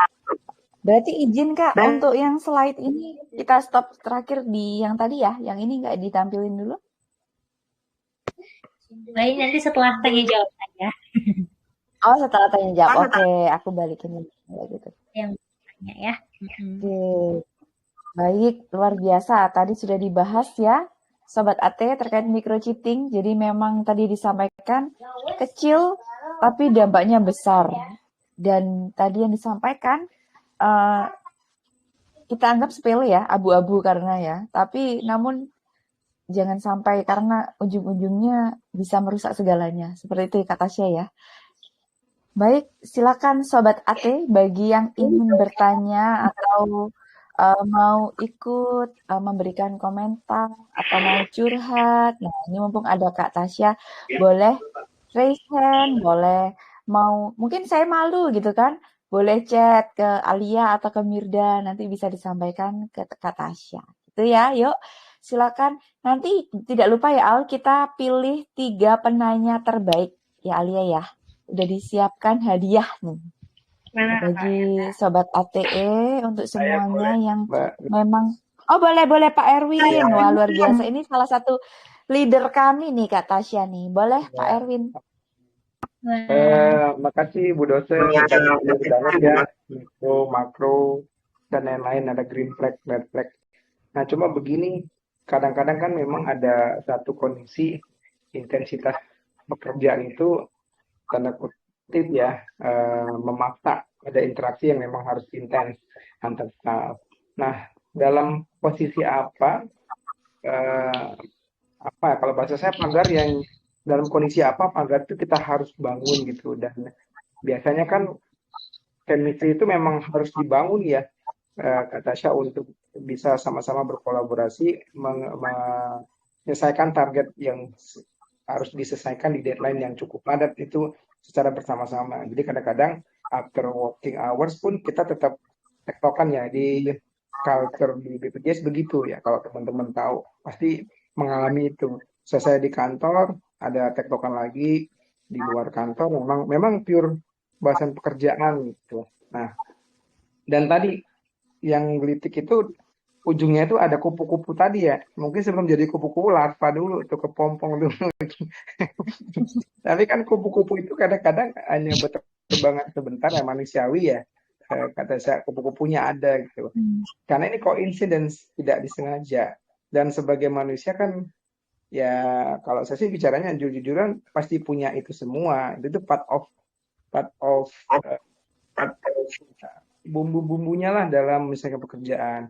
Nah, bagaimana kita tuh self awareness-nya muncul dari diri kita sendiri tanpa harus berdampak ke rekan kerja kita. Karena memang niatan awalnya nggak seperti itu. Itu tipsnya seperti apa, terus apa indikasinya dari kita dulu nih mulai, baru nanti bisa keluar gitu. Internal locus of control-nya dulu yang kita pakai, jangan pakai external locus of control-nya. Nah, mungkin butuh itu tuh, apa indikatornya yang dari dalam kita. Karena kalau udah keluar itu udah beda lagi cara nge-treatnya. Tadi saya lihat yang dorongan luar semua. Sebenarnya yang dorongan paling penting dorongan dari dalam. Kan kupu-kupunya di dalam perut kita ya, bukan di luar perutnya. Maka sebelum jadi kupu-kupu, misalnya ini kepompong nih, oh ini larva atau apa. Nah, gimana nge-treat itu di dalam diri kita sendiri sebelum dia jadi kupu-kupu yang keluar. Jadi kupu-kupu malam bahayanya itu ya. Itu dulu mungkin Kak Mirda, Kak Tasya. Siap Pak Erwin. Kasih. Siap. Baik Pak. Wah, itu ada lagunya loh Pak Erwin. 2 lagunya tadi sudah mencakup persahabatan bagi kepompong, dan satu lagi lagunya Titiek Puspa ya. Kupu-kupu malam. Ada lagu slang namanya kupu liarku. Banyak kok lagu. Oh, ada lagi. Oke. Baik, Kasih. langsung saja mungkin ya Pak Erwin, luar biasa pertanyaannya. Langsung saja Kak Tasya, boleh langsung dijawab. Oke, terima kasih Pak Erwin untuk pertanyaannya ya, gitu. Luar biasa tadi sudah membahas locus of control juga ya, Pak Erwin gitu. Jadi, nah itu tidak bisa dihindari kata Pak Erwin ya, untuk perasaan kan naluriah juga gitu. Kita ya happy, bercanda-bercanda gitu ya. Dan tadi kita berbenturan dengan apa ya, kohesivitas atau kompakan gitu ya. Jadi ada dilematis nih kalau misalnya terlalu dekat, apa maksudnya kalau kita nggak terlalu menjaga batasan, jadinya nggak kompak gitu ya timnya gitu. Jadi ada dilematis hal seperti itu gitu. Nah tapi yang dimaksud apa yang mengarah microcheating intens di sini itu lebih kepada 2 orang gitu ya. Jadi kalau misalkan kita sekelompok tim nih gitu ya, ya minimal ada bertiga misalkannya seperti itu. Nah itu tentu saja kita perlu menjaga kekompakan tersebut gitu ya. Jadi masih wajar-wajar aja kalau kita ya tadi bertukar video nih ke grup dan lain sebagainya gitu ya. Nah tapi kalau sudah berdua ini yang mungkin perlu agak dikurangi gitu ya, perlu dikurangi. Tapi gimana kalau misalkan memang si divisi itu tuh berdua gitu ya, laki-laki dan perempuan gitu. Dan mungkin mereka tuh harus intens gitu. Nah pasti kan dalam tim itu ada leader ya gitu ya, meskipun mereka berdua gitu. Nah leader itulah mungkin yang perlu berperan untuk ya, menjadi penengah misalnya, atau juga lebih ke apa ya, diberikan pekerjaan-pekerjaan yang mungkin tadi gitu ya, mereka tidak yang selalu berdua aja kayak gitu. Jadi bisa berinteraksi sama yang lain juga gitu. Tadi nggak nggak berdua terus gitu ya setiap hari kayak gitu, atau setiap waktu dalam sebulan tuh nggak berinteraksi sama yang lain. Jadi bisa berinteraksi dengan divisi lainnya juga, berkoordinasi atau dengan atasannya juga gitu. Jadi yang dimaksud di sini mungkin lebih ke berduanya tadi gitu, kenyamanan di antara berdua gitu. Tapi untuk setim itu boleh banget ada yang mungkin ada bonding di luar gitu ya, kita makan malam di luar, itu masih sah-sah saja kayak gitu. Nah, terus kalau ada perasaan kan tidak bisa dikontrol ya gitu, kita happy gitu. Nah, yang mengarah ke micro cheating itu sebetulnya ya ketika kita sadar happy dan kita tahu itu salah, kita punya perasaan kupu-kupu tadi, berbunga-bunga tadi gitu ya, kita menyadari itu salah, terus di besoknya kita masih berlanjut gitu ya.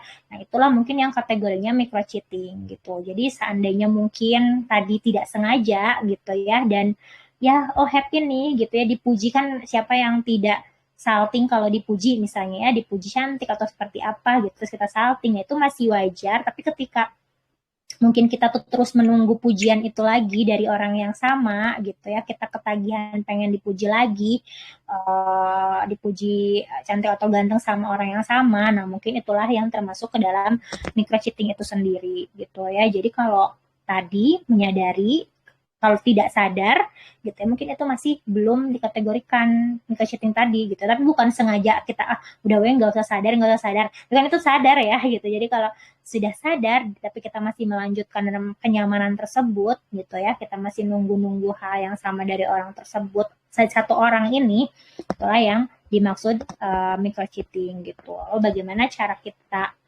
melihat rambu-rambu. Nah, mungkin ya rambu-rambu untuk kita punya self awareness ini udah mengarah ke micro cheating atau tidak gitu.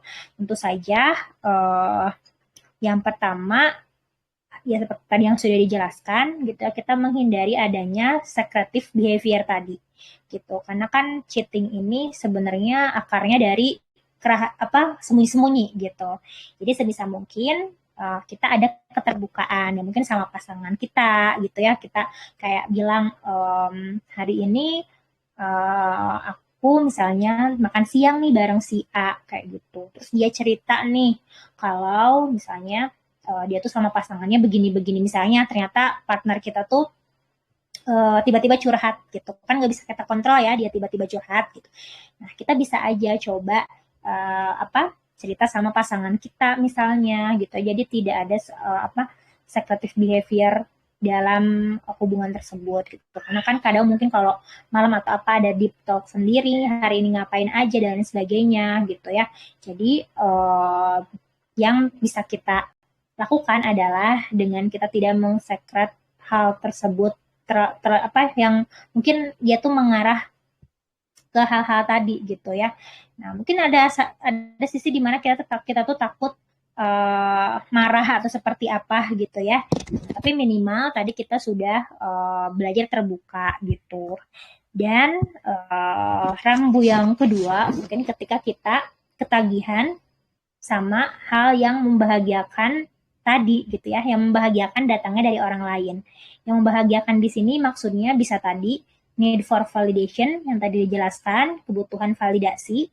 Jadi ketika kita udah achieve sesuatu nih di tempat kerja, kita ketagihan dipuji sama satu orang ini gitu ya. Kalau dipujinya sama atasan dalam hal konteks kita pengen apresiasi itu beda lagi gitu ya. Tapi kalau dalam hal ini dipuji ke arah personal dan mungkin itu lebih ke diri kita sendiri gitu ya. Nah, kita ketagihan dengan hal-hal yang membahagiakan tadi. Kayak tadi soal need for validation, apresiasinya, atau juga tadi perasaan terpenuhi kesepiannya dan sebagainya. Nah, itu ketagihan dari orang yang sama nih misalnya. Nah, kalau kita ketagihan tersebut gitu ya, atau menunggu-nunggu itu datang lagi, nah mungkin itu perlu kita kendalikan atau biasakan lagi untuk dinetralkan, maksudnya seperti itu. Mungkin itu beberapa rambu-rambunya ketika ketagihan tadi, atau juga ketika tadi secret behavior tadi gitu ya. Jadi 2 poin ini menjadi salah satu rambu yang bisa jadi warning bahwa ini sudah melampaui batas seperti itu. Samanya kita nunggu pesan ya, nunggu pesan tapi beda gitu ya, pesannya pesan-pesan yang ke personal kayak gitu, bukan ke pekerjaan seperti itu. Kan ketagihan menunggu juga itu juga jadi salah satu rambu gitu ya, lampu kuning gitu seperti itu. Oke, Itu jawabannya. Intinya bagaimana kita mengendalikan diri kita yang tahu gitu ya Kak Tasya ya, betul ya? Betul. Betul sekali. Jadi Pak Erwin, kalau rame-rame aman Pak, boleh traktir Pak. Tapi kalau berdua ya nggak boleh nih. Siap. Tapi proyeknya suka berdua-berdua, soalnya bukan soal apa secara profesional. Kita sudah pegang itu. Itu sebenarnya muncul tiba-tiba aja, Bu dosen. Nah, ketika saya tuh pengen tahu tipsnya aja. Kalau kita di rumah konseling kan sering dibilang tuh, kalau lagi emosional datang, kita bisa tarik nafas 4 detik, lepasin. Nah, itu salah satu tips yang saya pelajari gitu loh, Bu dosen. Supaya kalau ini datang, kita bisa rilis kemana. Nah, apakah itu juga ada gitu? Karena kan saya fokusnya ke internal locus tadi. Kalau external locus mungkin bisa terlihat, bisa dirasakan. Tapi sebelum dia jadi butterfly in my stomach itu, kita udah tahu nih, nah kita harus lakukan apa, kayak gitu sih. Supaya nanti kita mulainya dari diri kitanya gitu. Kalau udah keluar, ya bener tadi jangan berdua atau apa, oke lah.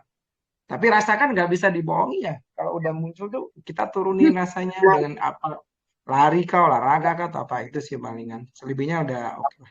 Makasih.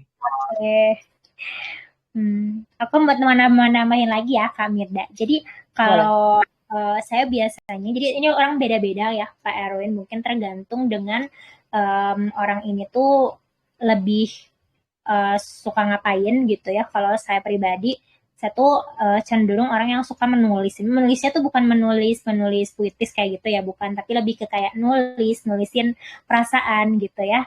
Nah, tadi misalkan di list dulu nih apa yang kita udah merasa itu salah, terus kita bisa coba refleksi ya gitu. Berefleksi apa nih sebenarnya kita udah melakukan apa aja gitu ya, interaksi kita sama dia sudah sejauh mana misalnya gitu ya. Nah, terus mana nih yang bisa kita kendalikan ya, maksudnya yang bisa kita kurangi gitu. Biasanya tulisan kita tuh jadi jawaban buat kita sendiri gitu. Nah, sama halnya mungkin kayak ini tadi case-nya ya, mungkin Pak Erwin pengennya kayak kalau langkah intervensi nyata buat diri sendiri gitu ya.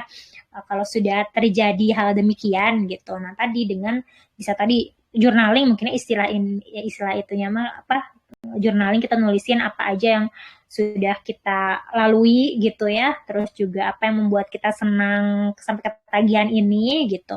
Nah, lalu kita coba kurangi sedikit-sedikit, tidak langsung gitu ya menguranginya, tidak langsung putus lost kontak gitu ya, jadi nggak kerja sama lagi, nggak, tapi mulai dikurangin intensitasnya aja kayak gitu. Jadi lebih ke sana mungkin ya. Tadi olahraga dan sebagainya itu juga tergantung ke diri sendiri juga, biasanya apa yang bisa bikin pikiran lebih bukan teralihkan ya, istilahnya lebih terbuang gitu ya pikiran-pikirannya. Tadi kita terbiasa nunggu chat dia misalnya gitu. Nah, itu bisa kita tadi kalau Pak Erwin caranya lari gitu ya, kalau meluapkan emosi dan sebagainya tuh bisa juga. Tuh tadi kita ngobrolnya di tempat kerja sama orang lain, jadi di distraction dari sana, jadi kebiasaan yang awalnya berdua doang, terus-terusan berdua gitu ya, untuk mencegahnya kita bisa refresh dengan ngobrol sama orang lain gitu ya, karena siapa tahu kita nyaman sama si A tuh karena belum kenal sama si B, C, D yang ada di lintas divisi atau di lintas tim kita kayak gitu. Seperti itu mungkin Pak Erwin tambahannya ya. Baik, terima kasih Pak Erwin untuk pertanyaannya yang luar biasa. Menyentil sih beberapa itu tadi pertanyaannya. Pasti ada yang tersentil juga pasti.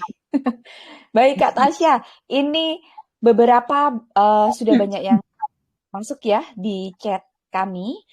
Namun kebanyakan teman-teman ini semua pada anonim nih malam ini. Mungkin malu-malu kucing ya. Masih jadi kepompong nih. Nggak mau membuka. Ya nggak apa-apa Kak ya. Tetap saya harus bacakan untuk para anonim-anonim ini. Nah, untuk yang pertama nih. Bagaimana cara mereminder teman yang mungkin mengarah ke red tadi. Namun kitanya tidak dibilang lebay Kak. Karena beberapa kondisi perilaku red tadi dianggap biasa dan direspon jangan lebay menanggapinya. Kan menjaga komunikasi, ngobrol-ngobrol itu biar gak suntuk dan hanya kerjaan aja. Nah, ini dari anonim tapi punya nama panggung namanya Kak Gila. Oke, silakan Kak Tasya. Oke, Kak Cila ya. Oh, bisa anonim ya Mbak ya di sini. Baru tahu. Bisa. Oke, yang cara apa ya? Mungkin menegur gitu ya, menegur teman yang apa ya, yang terindikasi mungkin ada intensi ke arah microcheating gitu ya. Tapi kadang kalau kita ngingetin tuh, kamu mah lebay gitu ya. Oh maaf, Sundanya keluar ya.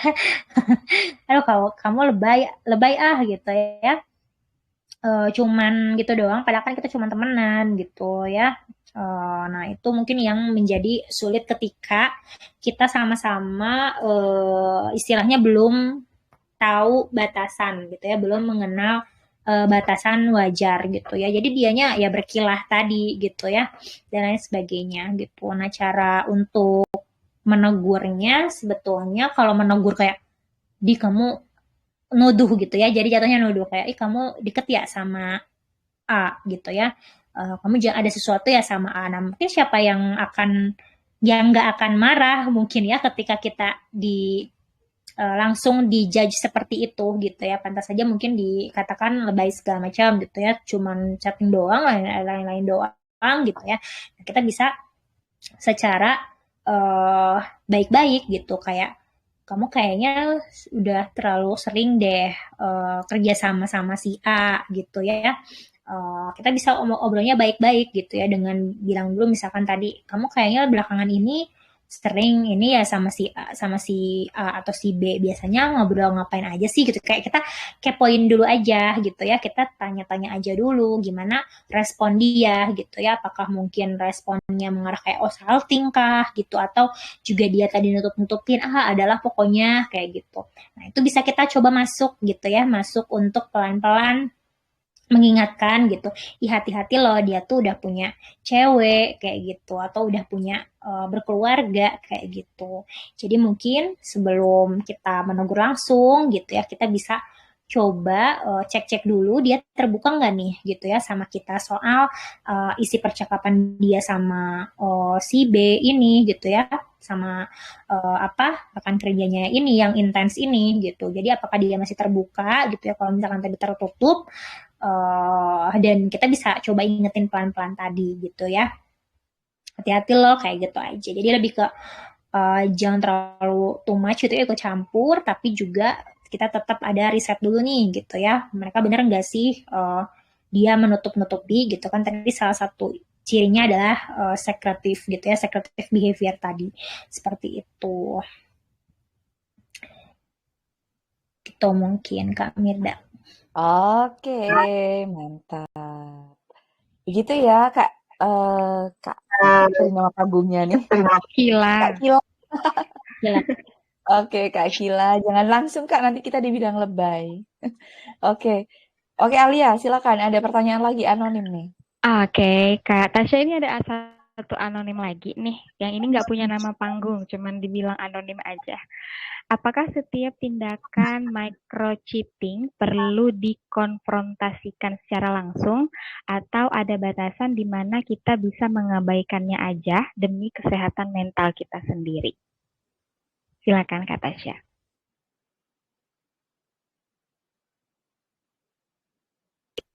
Oke, jadi ini POV dari kita sebagai penonton gitu ya, kita sebagai rekan kerja yang mungkin tahu di tempat kerja itu atau di tim itu ada yang mengarah ke microcheating bahkan cheatingnya ini gitu ya.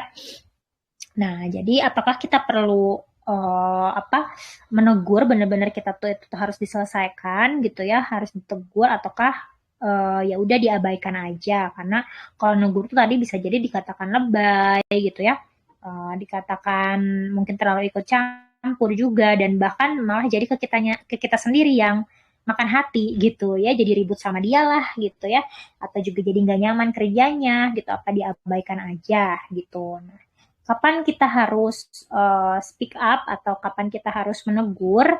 Nah, ini tuh bisa kita lihat dari dampak gitu ya. Jadi kalau misalkan dampaknya ini berpengaruh ke tim gitu ya, ke perusahaan gitu. Seperti misalnya dampak ke tim itu mereka kalau bekerja misalnya nggak profesional atau mereka tuh kalau bekerja tuh nggak selesai tepat waktu gitu kerjaannya gitu karena kebanyakan ngobrol terus berdua gitu ya. Nah kalau itu sampai mempengaruhi hal tersebut atau justru misalnya karena konflik mereka nih perusahaan itu si pasangan aslinya tuh jadi marah-marah ke kamu gitu ya sebagai timnya kan ada yang kayak gitu ya tipe yang kayak marahnya malah ke timnya gitu kamu sih nggak pernah apa nggak ngingetin kayak gitu-gitu. Nah mungkin kalau itu berdampak ke kita berdampak besar ke tim ke perusahaan ke reputasi dan lain sebagainya nah itu kita punya peran juga untuk menegur tapi menegur ini memang pilihan dari kita sendiri sih gitu jadi jangan dipaksa kalau kitanya tadi nggak kuat gitu ya nggak kuat buktinya atau juga tadi kita juga orangnya misalnya nggak berpower gitu ya karena dia misalnya tuh atasan kita kayak gitu kan itu juga kita bisa melihat sisi-sisi tersebut gitu jadi kalau misalkan itu berdampak nah kita punya kewajiban untuk speak up tapi kalau misalkan ternyata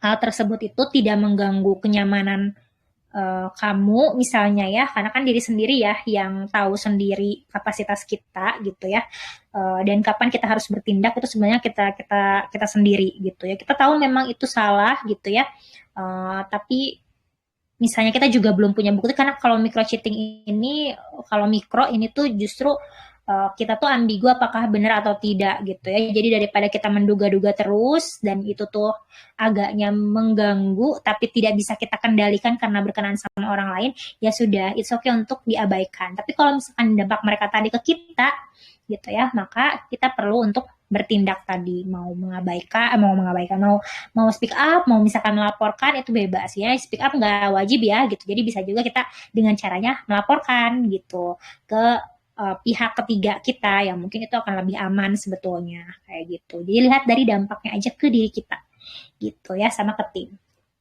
Itu mungkin jawabannya. Gitu ya. Yang tidak ada nama panggung ya Ali ini Ali ya.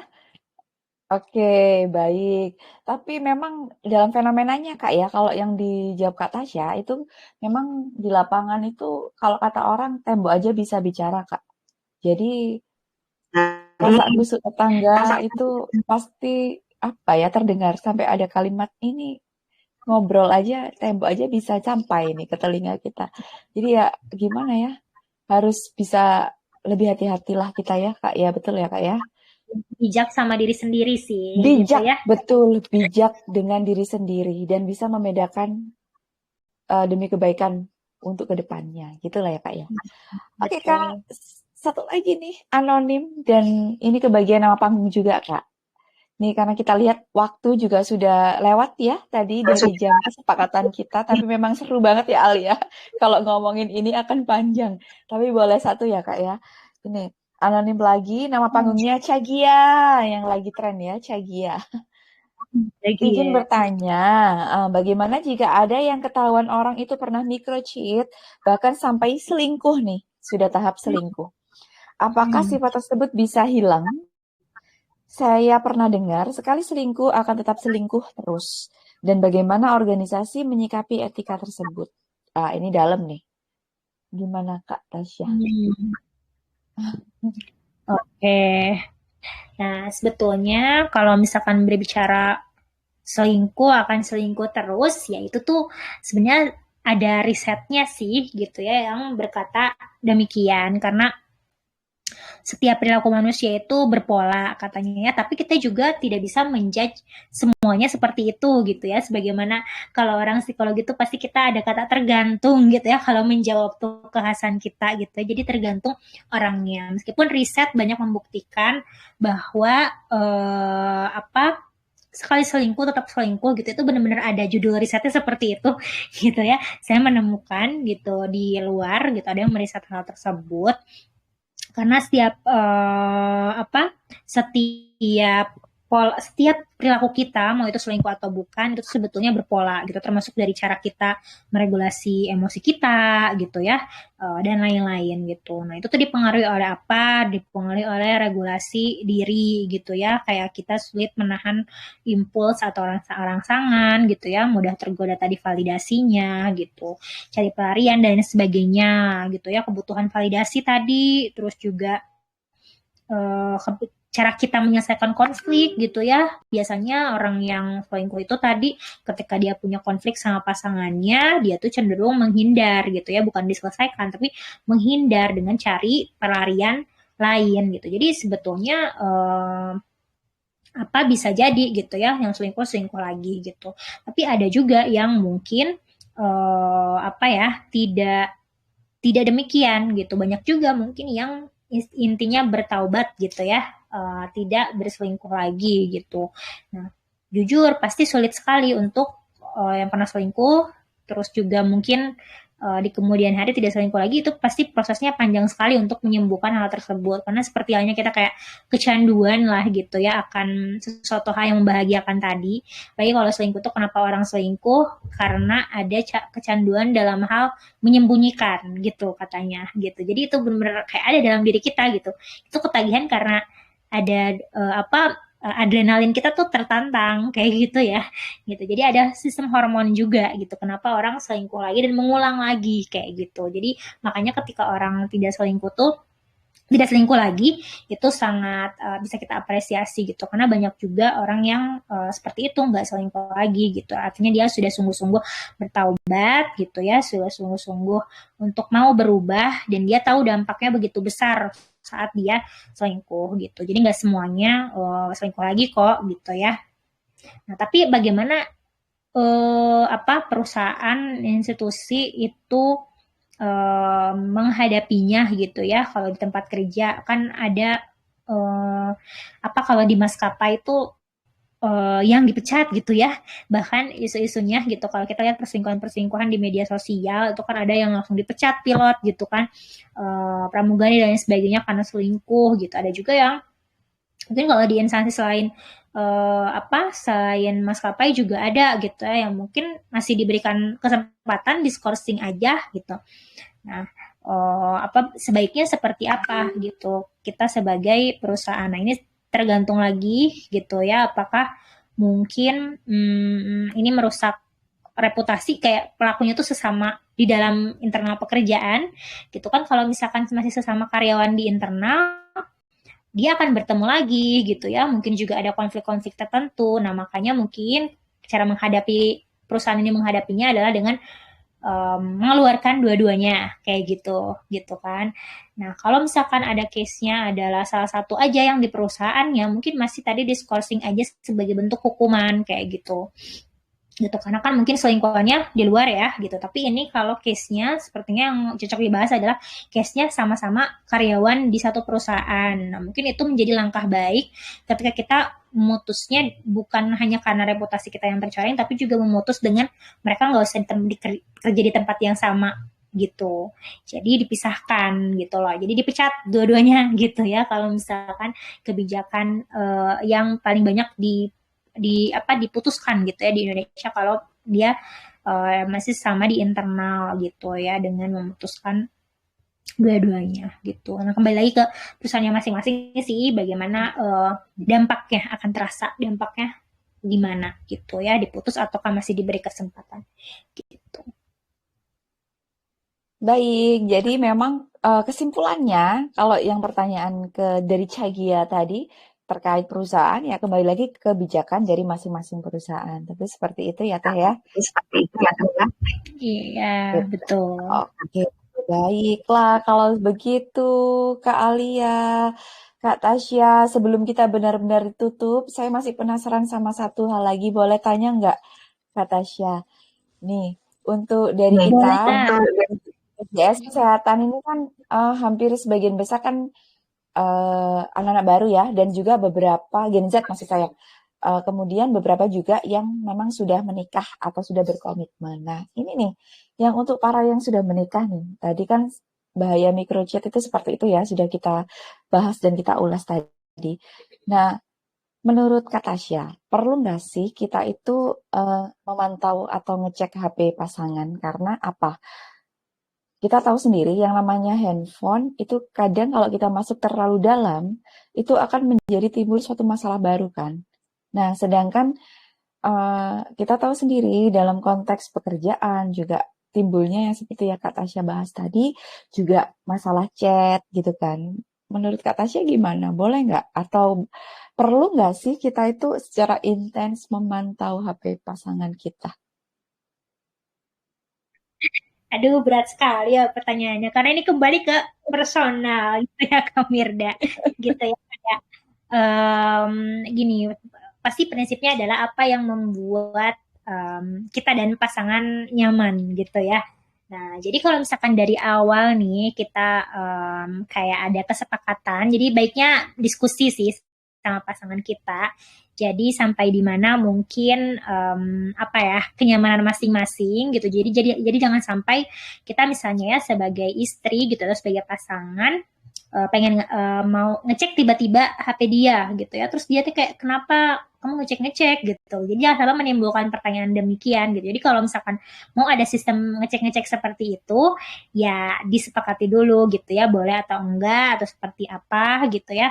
Nah, kalau misalkan memutuskan untuk tidak ngecek pun, itu pasti pilihan gitu.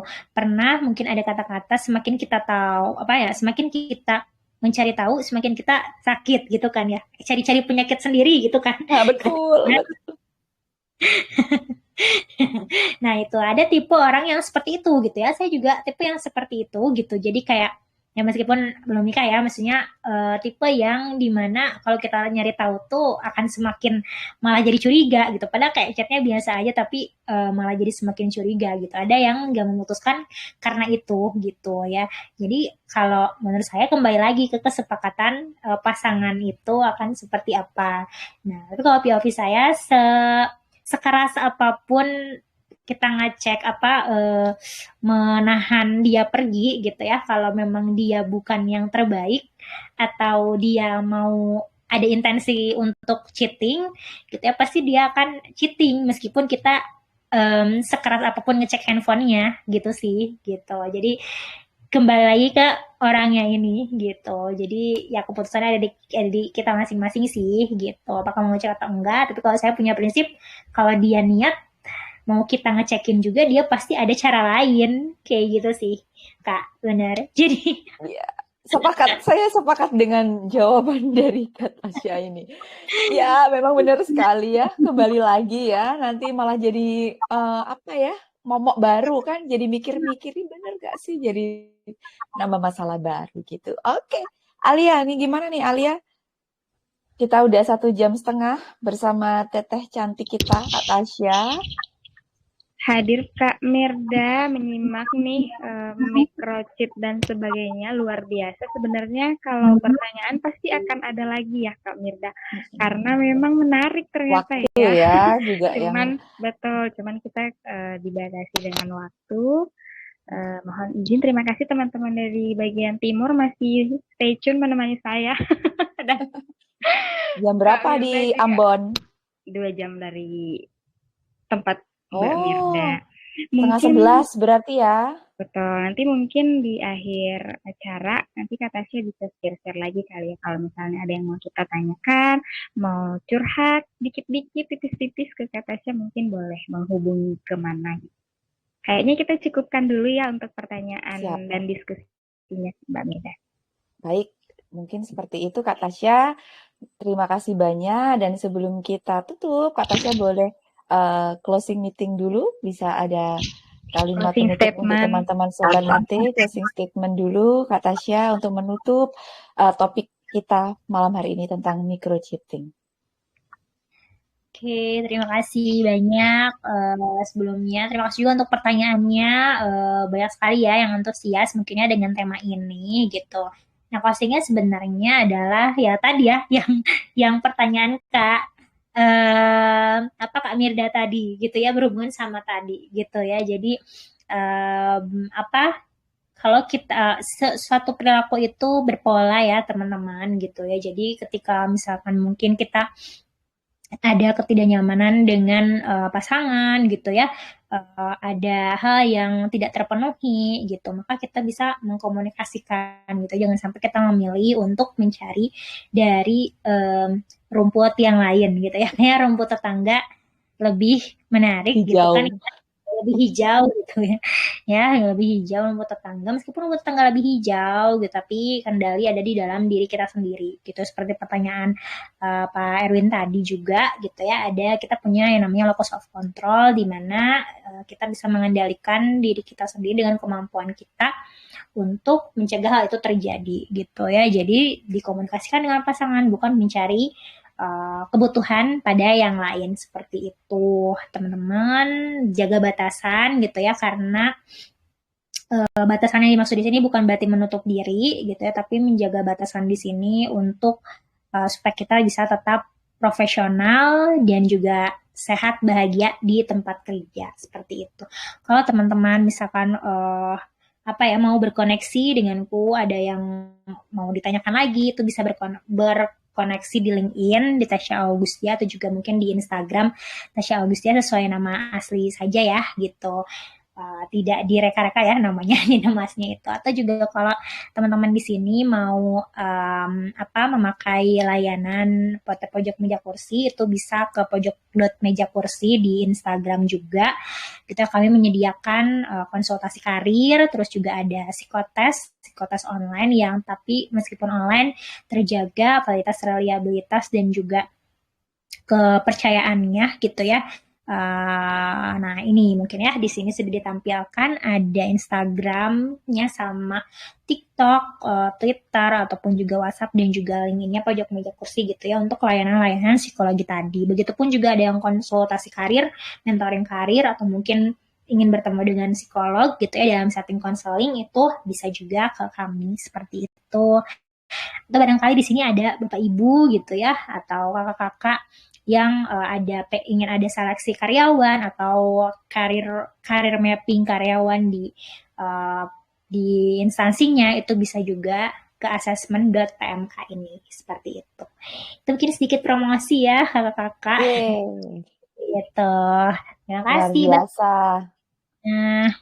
Sangat lengkap sekali ya Sobat. Ini sudah izin Mirda share ke grup, jadi teman-teman yang mungkin malam hari ini tidak gabung ya Kak Tasya, jadi bisa melihat juga, nantinya akan kami kirimkan untuk video ngobrol kita pada malam hari ini. Jadi nanti bisa ditonton lagi ya di YouTube Ask the Expert. Dan juga teman-teman tadi seperti yang disampaikan oleh Kak Tasya terkait tentang apapun itu tentang psikotes dan untuk terkait pojok meja kursi edukasi. Nah, ini bisa langsung di-search di pojok.mejakursi. Ini Instagramnya ya Teh ya.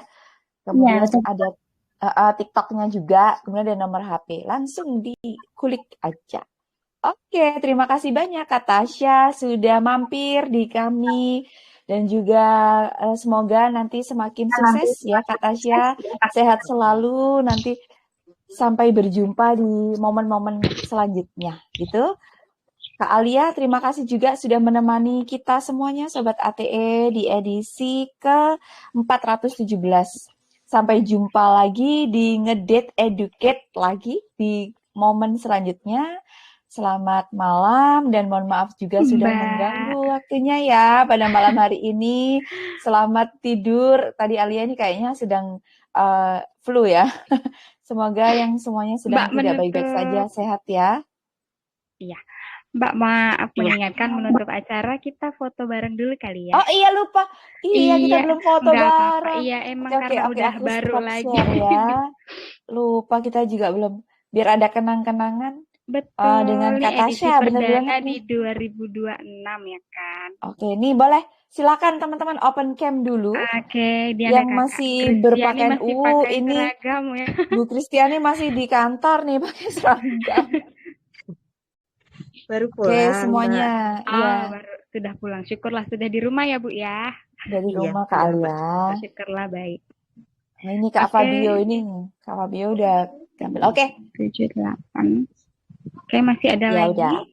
Yang lainnya kayaknya udah pakai piyama Kak Alia. Iya, enggak apa-apa. Oke, masih ada lagi. Kita hitung ya. Gayanya gimana nih Al? Kayak gini dong. Ayo, masih Oh, ingat pakai nggak ini gaya ya. Ate? Kayak mana pula aku lupa. Nih. Jadi lupa. Tuh, kata si Nih. aja langsung bisa. Oke, Kak Ya, Maya mau ikutan foto nggak, Kak Maya? Cukup ya? Oke, baik. Kita hitung kita ya. hitung Dalam ya. hitungan ketiga, 2, 1. Oke, baik. Terima kasih. Oke, terima kasih.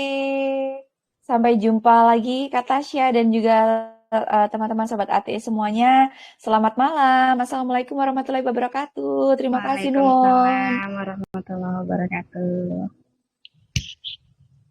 Bye, Mbak Mirda. Ya, thank you Al. Get Makasih well banyak, soon ya. Mbak. Terima kasih. Kayak mana ini labnya?